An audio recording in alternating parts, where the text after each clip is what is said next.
opportunity and wanted me to bring the exhibit there, which I couldn't necessarily book in the library, but that's when we got the idea of taking the story space on the road and bigger picture. But nonetheless, in the first wave in Canada, 82% of our COVID deaths were in care homes. That was a global record.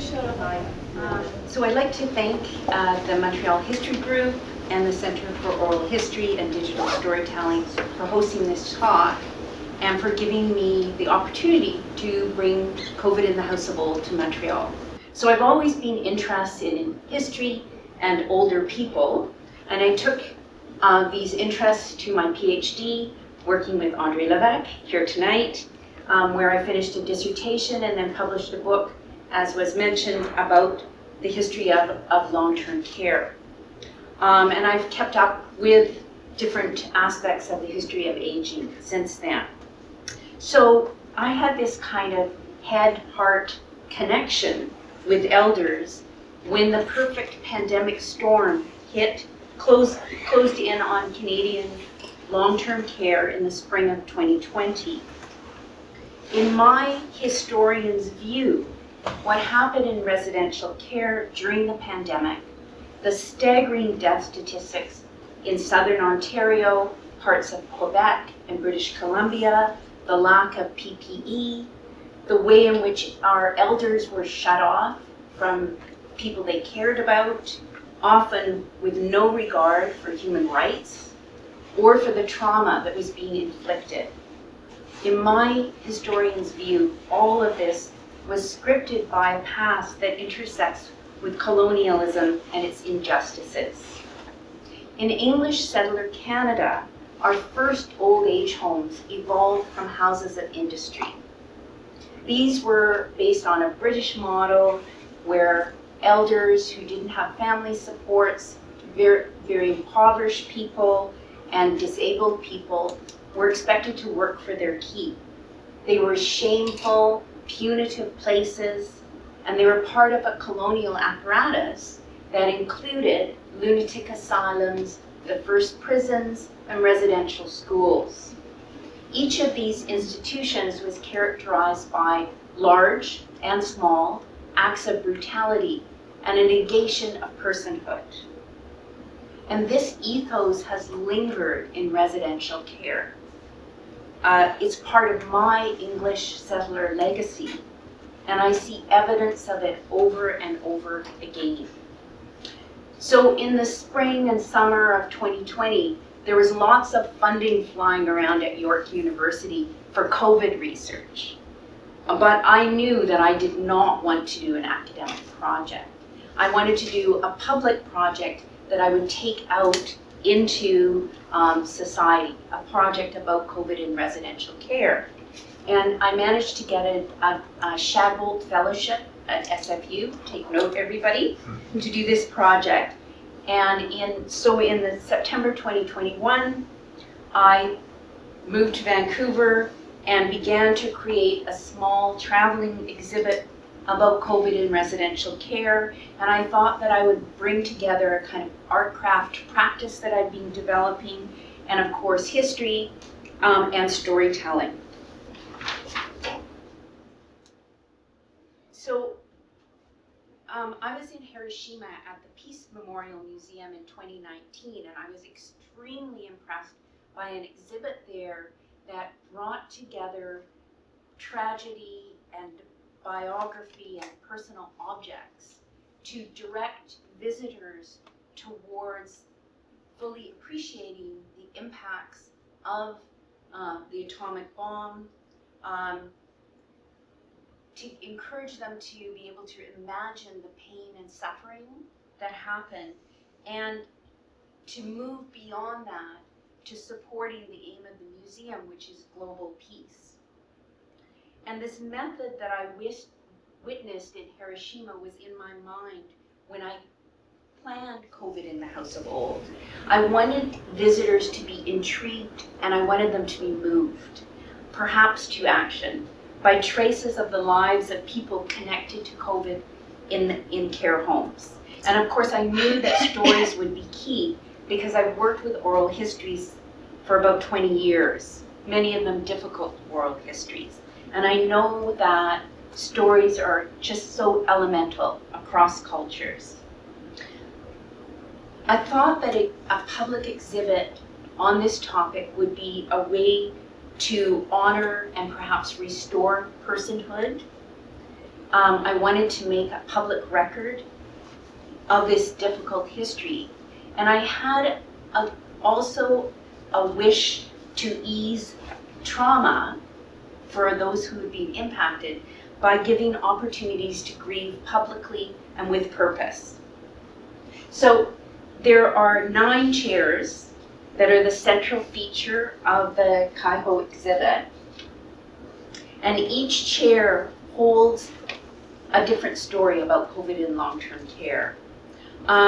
Each of them has a 5 or 6 minute audio, which we created through doing these extensive interviews, sometimes with relatives, sometimes with individuals themselves, sometimes with friends and staff people. Each chair also has 1 or more representational objects to represent the chair holder. And then I asked people to make what I call valentines, kind of emotional acknowledgements for the chair. And as you'll see, as I give you a little bit of sense of the exhibit, I sought out a range of people to hold chairs. So this is some close-ups of Moon's chair. So Moon was an older Chinese Canadian grandmother who died in a Vancouver care facility in December 2020. And I interviewed her twin granddaughters. And you will be able to hear the voice mostly of Bernadette, but you can just hear Antoinette, because they're twins, their interview blended perfectly. You'll just be able to hear a little bit of Antoinette. Everything of her love came from her hands, because it was the food that she made, the clothes that she sewed, and of course, just holding her hands here. She's very much a physical touch person, and even when we were just sitting, we would just grab her hand and hold on to it, and she would give it a squeeze. So this is a really joyful clip about their grandmother, and these 2 grandchildren were utterly devoted to their grandmother, because I wanted to show these people as more than just victims, as people that had full lives.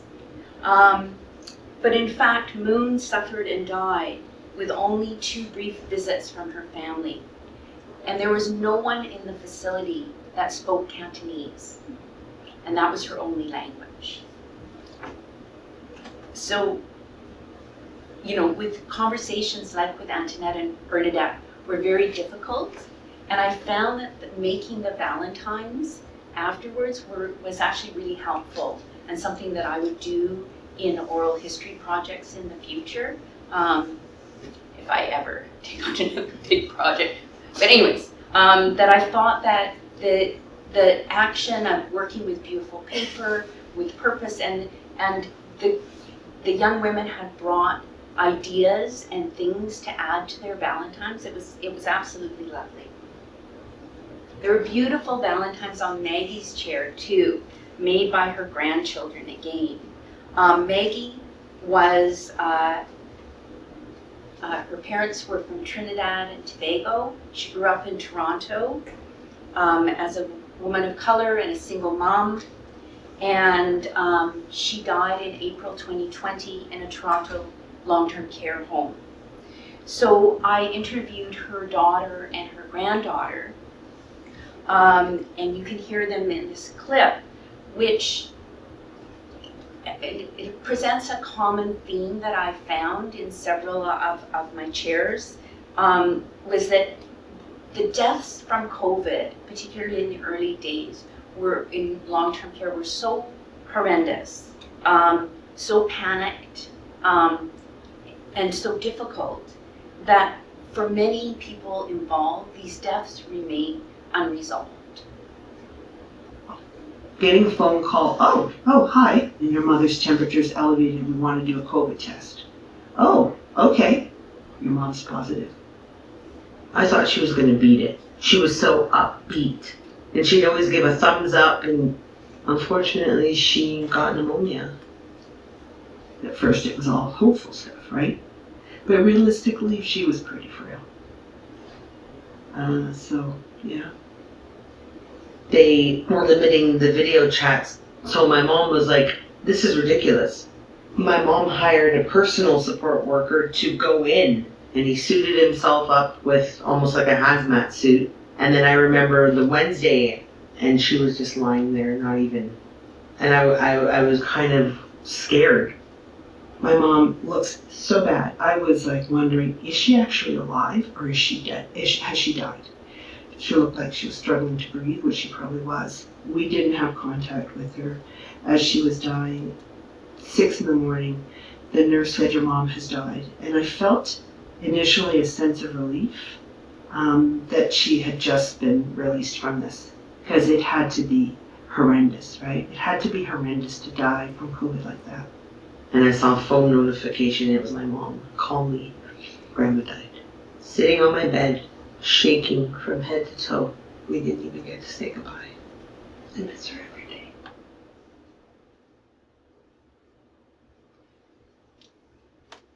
I felt it was important to have the experience of a survivor resident represented in the exhibit. And so I was delighted to meet Karen in Squamish at the Hilltop House in November 2021. And we spent the afternoon talking and recording and laughing at how bad we were with technology as women in our 60s. It was a really nice connection, and I was very upset when I heard 3 weeks later that Karen had died unexpectedly. So this audio clip shows another theme that I encountered in my interviews, that old traumas resurface during COVID in long-term care. So Karen was Squamish First Nation. So her particular trauma was residential care, but it echoed in several of the other chairs, and I think it was probably a common experience. Well, going through this COVID thing, I didn't really take it seriously because we're in here, nothing's real. But that's all you see on TV. It was coming closer. When Lynn Valley, I thought, oh my goodness, it's coming closer. So it was getting a lot more real to me. 1 whole month in this room, and I talked to my children every morning, every night to say good night to them. Every single day. But that's still not the same. It was so hard. They wouldn't tell us if they had a case of COVID. We just had, here's hearsay. Every time that we got a scare, boom, there goes the door, locked back in again. I think that's why I had that anxiety attack, remembering being isolated in the residential school and being isolated here. Because I never really talked about it to anybody to help me go through that. Now they have a lifeline you can phone, but most of the time I end up in tears, which I think I can do that. After, I think it was a year, my son was allowed in, the only one allowed. I just remember seeing him coming in the door, and I thought, oh, you think it was on another planet? I thought he was gonna break my neck, hugging me so tight. Well, we weren't supposed to hug, but we did. That was a tough year. It seems like I've been locked up my whole life. Being in residential school is a big part of my life, and being in here is a big part of my life. But this is my home.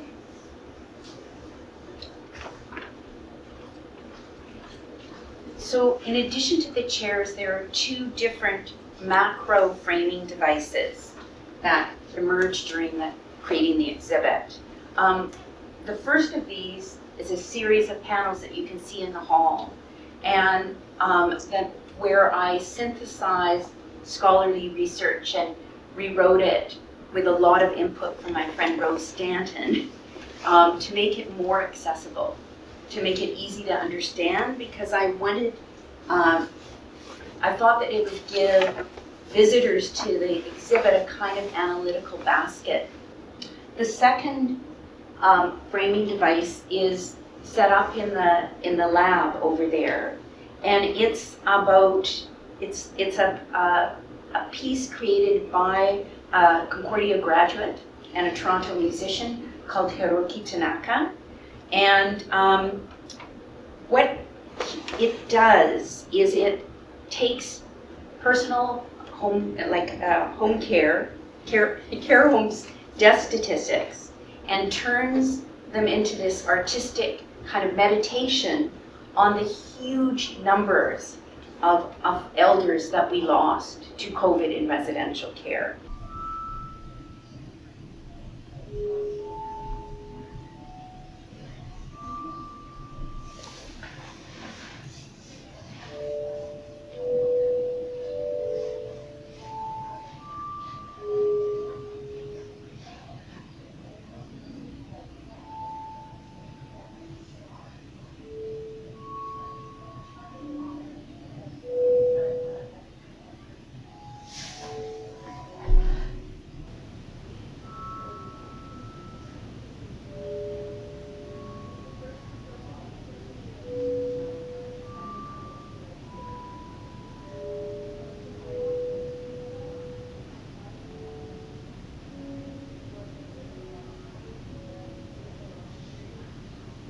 So I think it's an incredible artistic tool for connecting emotionally with the incomprehensible number of care home deaths in Canada from COVID. And it's a really important part of the exhibit. I just have to deal with it. I want to mention a few things, and I know I don't want to keep you guys too long, but I wanted to tell you a little bit about the 2023 national tour. So we've gone to different cities and in different provinces across Canada. And the major addition to the exhibit has been a story space. That is a place for people to share their stories with the exhibit, and the contributions which they can make through art, through audio, or through writing will be uploaded to the project website, but more importantly, they will be deposited in André Levesque's People's Archive here in Montreal, and I envision this collection will become a voice for justice in elder care and part of the permanent historical record of COVID in Canada. Okay, so the 2022 BC tour taught me that this exhibit truly was flexible enough to fill and accommodate different kinds of spaces, but it also showed me that it had the potential to meet community opportunities and community needs. Here on Hornby, we collaborated with a community healthcare society, and they used the exhibit to draw in people that didn't usually come to their consultations, all the artists on the island that were there for Hiroki's piece. And then when we got SSHRC funding to do a national tour in 2023, I took those same practices into this next iteration of CAIHO. And of course here our partners are Montreal History Group and Centre for Oral History and Digital Storytelling. But as we went across Canada, we added 2 new chairs, kind of unscripted, I have to say. In Saskatoon, we partnered with the Remember Rebuild COVID project, and Kaylee, a young participant in that project, declared that she wanted to hold a chair. She's a young woman living with a disability who moved into long-term care at age 16, came home drunk, and remained there until just before the pandemic. So her testimony to the unsuitability of long-term care for younger people is profound. And she is a future disability activist. And she is a future academic, is what I think, even though she's still in her undergraduate. So that is on display downstairs at Shift on the first floor of this building. Oh, and then there's Alf's chair.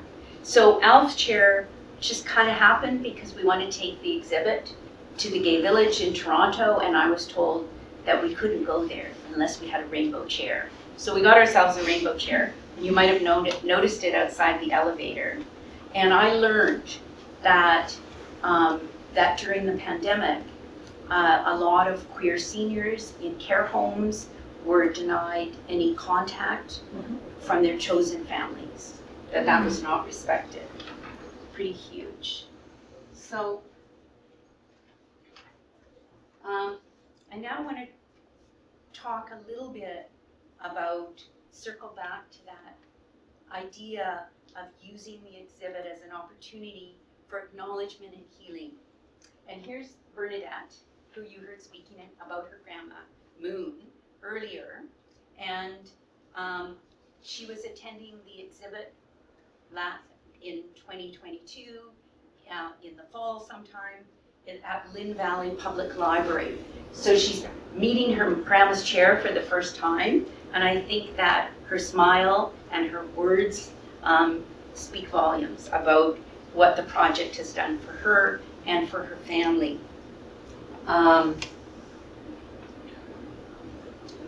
And I really wanted the project to be flexible, so if some opportunity came up, we could run with it. And this is so Karen's chair, which you can see in this picture, was in Squamish, her hometown, on the first anniversary of her death. And I got an email out of the blue from her daughter Tammy, and I hadn't heard from Tammy, hadn't had that connection. But she sent me a photo, and she said her brother and her had marked the first year anniversary of her mom's death by going to visit their mom's chair. And I was so moved by that. But what came next was even more lovely, because the library and my colleague Alison Finney at UBC had planned an event. Well, everything got restricted. They opened up the library event to become a memorial evening for Karen. And Tammy just moved in there. And I didn't get to be there because I was here in Montreal. But there was food, and I could hear the music, and the whole family was there. And Tammy had a drum made for her mom's chair. And I thought, at that moment, last January, I thought, oh well, we better get that shirt brand because that drum had to travel across Canada, and it has. And Tammy, explained that year's silence was about honoring her mother, and that was in a traditional way for her. The last chair I want to talk to you about is the Wickwamaccoon Nursing Home chair. Wickwamaccoon unceded territory is on Manitoulin Island in northern Ontario, and the nursing home is a unique facility. There are lots of Indigenous nursing homes in care facilities in the United States, but as far as I could tell when I checked a while ago, the Wickie Nursing Home is the only one that I found that is currently operational in Canada. There may be something happening in Calgary, but and it is staffed primarily by Indigenous staff, and I would say I think it's 85% of the residents are Indigenous, but not just from Wickie, but from the whole island. A friend of mine mentioned the home, and so I checked it out and looked at their website, and I thought, wow, this is really cool. So if I'm in the right mood, I can be really good at cold calling. And I did that one afternoon in the fall of 2021 and phoned the administrator at the home. And I can just imagine what it was like some woman phones up from Toronto, and she says that she wants to make a a chair for an exhibit about, for somebody, a worker maybe at your facility. But she said, sure, that sounds like a good idea. She said it sounded interesting. And she passed me over to Matthew Asinaway, who's the recreation manager there. And I found that in nursing homes, that's what they do. If it doesn't fit, the recreation can deal with it. That's an aerial photograph of the canoe on the top of the chair, and I put medicines in there. And the residents made so many valentines that they spilled off the chair, and they're all around on the surrounding plinth. Just gorgeous. So in September this year, I rented a cargo van to take the exhibit out to Wiki, and the project tech guy and I put the exhibit into the van, piled that in, put food for 10 days, all his recording equipment, and both of our bikes into the van, and I drove for 6 hours north from Toronto. I was going to take the Wiki nursing home chair home for a visit along with the rest of the exhibit. And Matthew reminded me that of course it's important to, when you take something from the community, to return, it goes back to the community. We had 2 shows, first one at the Amikook Senior Center, and then we moved down the street to the nursing home, and I got to kind of bike around and get more of a sense of the community. Of course, everyone knew we were there. Matthew texted me one day, I see you driving your bike down the road to the nursing home. That's like so much fun to be back in a small town. So I was trying this morning to figure out what I wanted to tell you. How do I want to describe the learnings that the Wiki Nursing Home holds? So I'm going to just tell you about 2 events. The first one is really portrayed in this slide. I did a presentation along with my 2 colleagues at the home for residents and staff to tell them about the project. And it became kind of a celebration, actually. It was pretty amazing. The chef made these huge plates of kind of that, like what we have at the back of the room for later. And as you can see, Matthew played Karen's drum, which was huge for me, and I would like to play that for you, but I'm a little bit concerned about, we'll give it a little try. I should have got my tech guy to boost the audio, okay? Oh yeah, the other tech guy. Okay, so it's gonna need to be louder. Yeah, I can't even hear it. So that would play the Oh, nice. that Makwa song, so the bear song, and then that's when Megan had told me that's what the family felt was their clan. So that's why we have that photo there for Karen. And yeah, it just kind of fell in place. That's the song I was gonna pick, and that's what I'm gonna play now. And there's that little bear there. So here we go.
So it was such a powerful moment for me. I was imagining the drum, which sounded much louder here than it did in the room.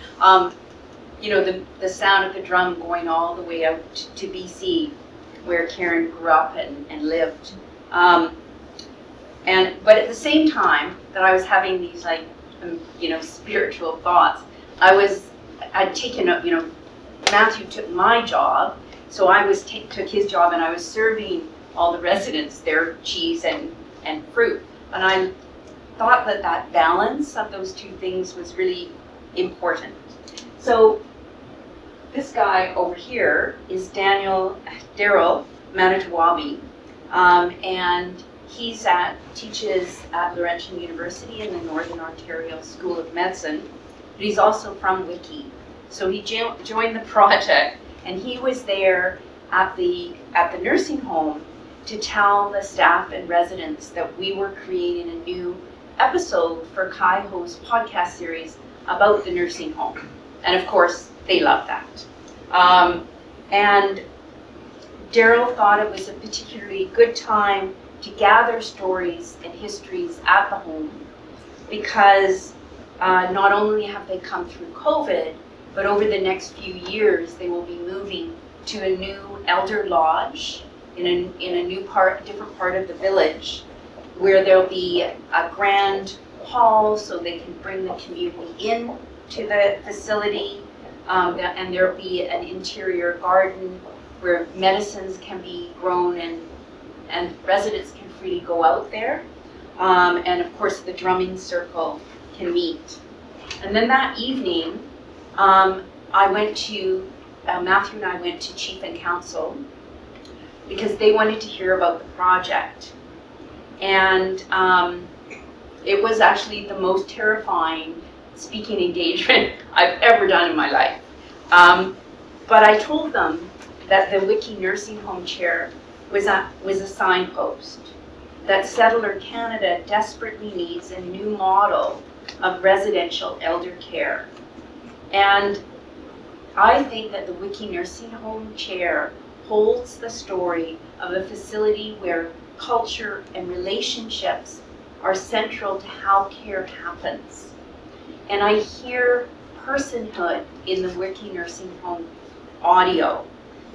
When Josh and Loretta talk about the residents, I see it in the Valentines, and it's just in the humor that infuses, like just is all around the daily life of the nursing home. I told Chief and Council that many people across Canada had encountered the Wiki Chair. They'd listened to its stories and reflected on its knowledges, as I have. And this attention and learning is, of course, one of the recommendations of the Truth and Reconciliation Commission, which I believe is a moral compass for Canadians, for settler Canadians.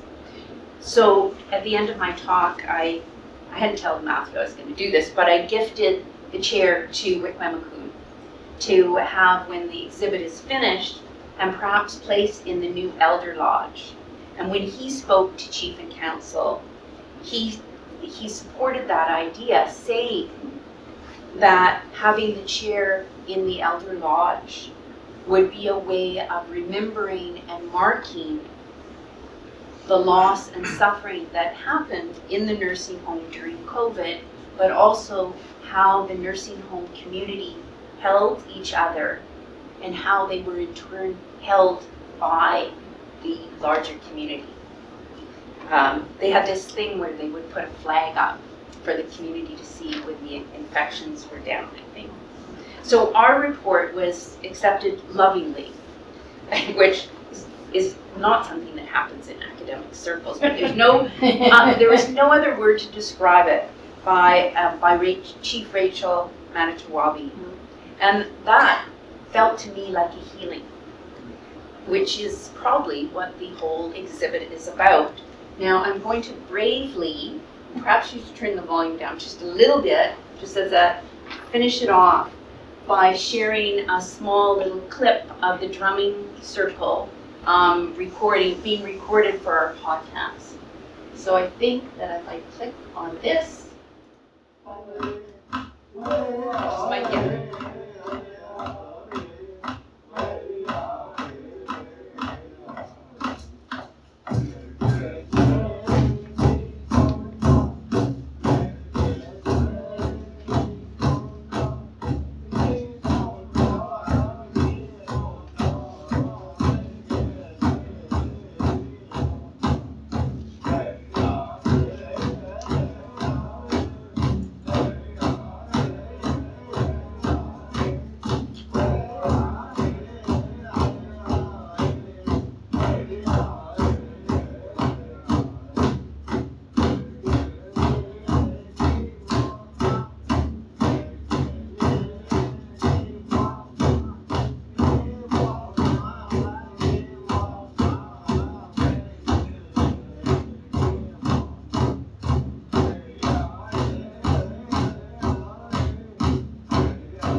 Okay, thank you very much.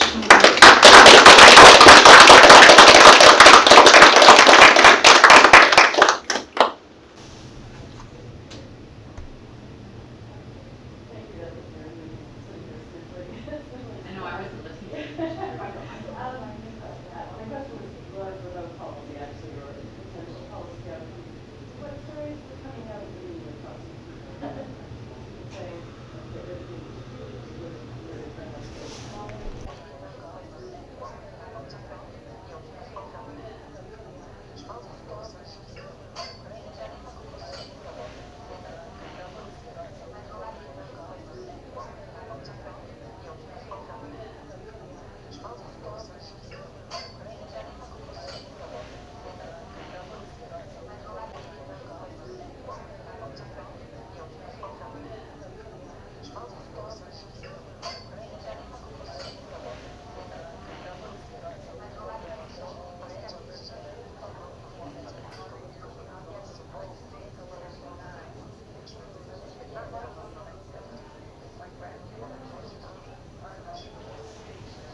Okay.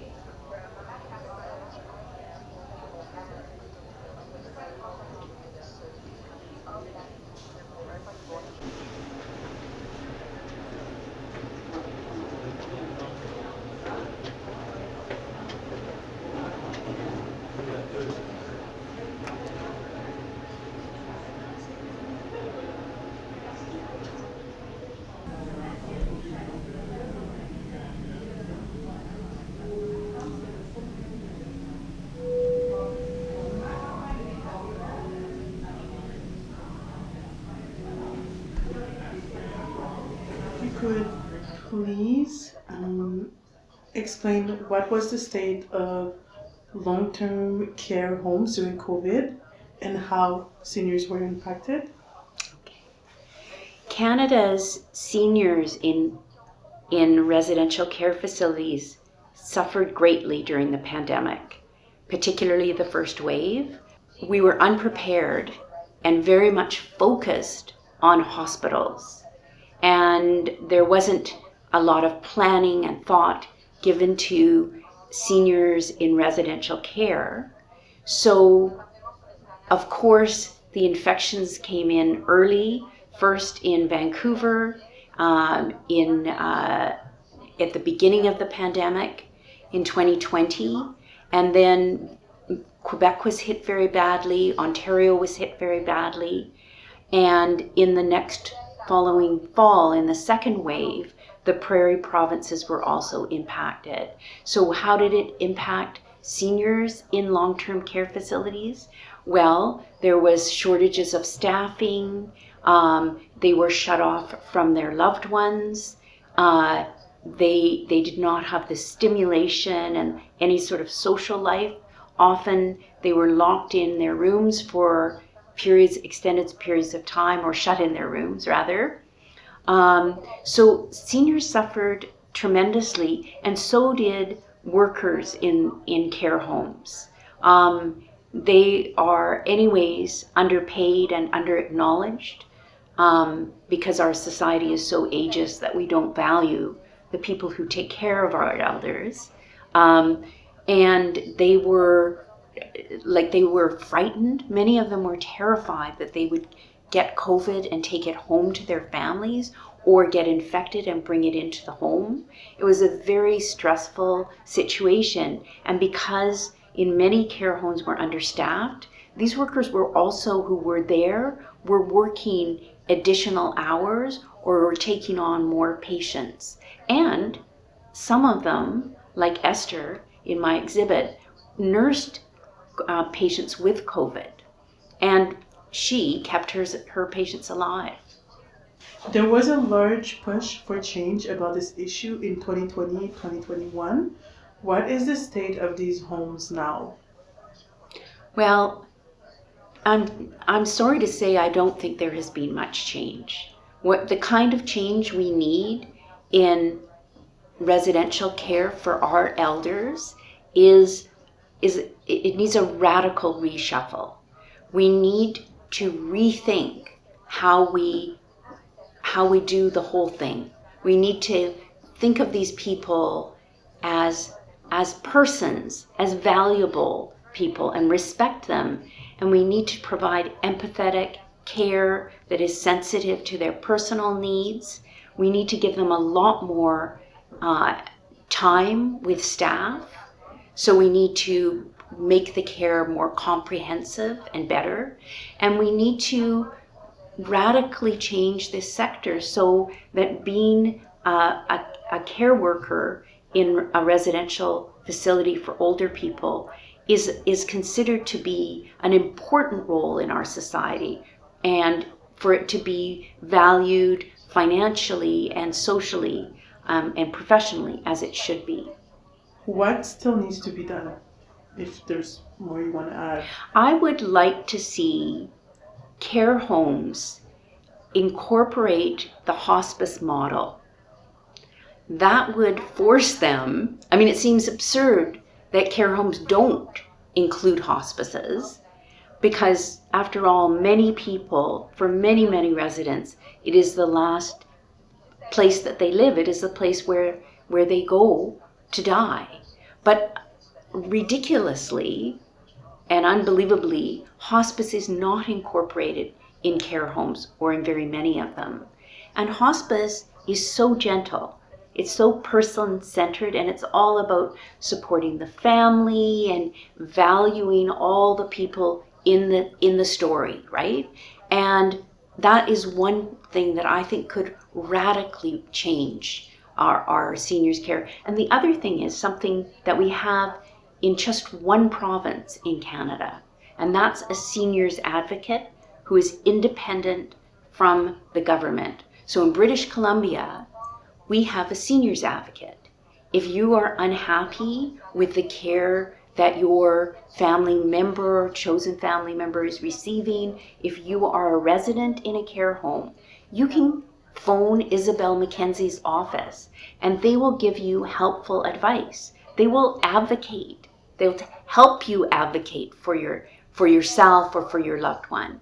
And that has been really a game changer in BC, not just for residents and for families, but for helping the government move in the right direction. And I find it incomprehensible that's not a big ask to come out of the pandemic. We let so many of our seniors die. These were our most vulnerable citizens, among our most vulnerable people, and we let them die. And we had the highest, in the first wave, the 82% of COVID deaths took place in residential care. And that was the highest in the world. So Canada has something to answer for here. What was the process of organizing and creating this exhibit? Okay, so I'm a historian of old age, and my impulse when COVID hit care homes so badly was not to do a research project on the subject, but to create a public exhibit that I would take out to the widest possible audience. So I decided to have these storytelling chairs in the exhibit, and to make it a traveling exhibit, I found people who held different kinds of stories about COVID in residential care. I found the children and grandchildren of people who had died of COVID in residential care. I found a story about a man who was terribly unhappy in residential care, but escaped with the help of his daughter to live on a remote island in British Columbia. I found the story of a worker who took care of patients in Toronto's long-term care facilities during COVID. And I found the story of an Indigenous nursing home in Northern Ontario. So all these different stories are represented in this exhibit through different chairs, and each chair is adorned with a representational object and with valentines that were created in honor of the chair holder. Each chair as well has a 5 to 6 minute audio that is a compilation of pieces from extensive interviews that I did with family, with friends, with individuals, residents themselves of long-term care facilities. And we created these little audios that give you a sense of them, not just these people, not just as victims, but as people who lived full lives. And that's really important, I think, because it's giving them back a little bit of the personhood that was taken away from them when they entered the doors of a long-term care facility. Thank you so much for this answer. Perfect. So you just talked about the importance of like how you want people to see the importance of story as well. Mm-hmm. So can you talk about exactly that, the importance of, for example, oral history and storytelling when it comes to topics such as these tragedies that occurred during COVID? Yeah, so storytelling is so powerful and it's so elemental across cultures that it was the perfect tool for helping people. Storytelling is so elemental across cultures that it was the perfect vehicle for creating this exhibit and giving it the momentum to reach a broad audience. And the exhibit also includes a series of context panels, which gives visitors to the exhibit a kind of analytical basket to place their emotions and thoughts within. And we also have an AV presentation made by a Concordia graduate, Hiroki Tanaka, who is a musician in Toronto, and he took aggregate death data and digitized it to create this astounding like kind of meditation on the enormity of the numbers of people who died in long-term care homes.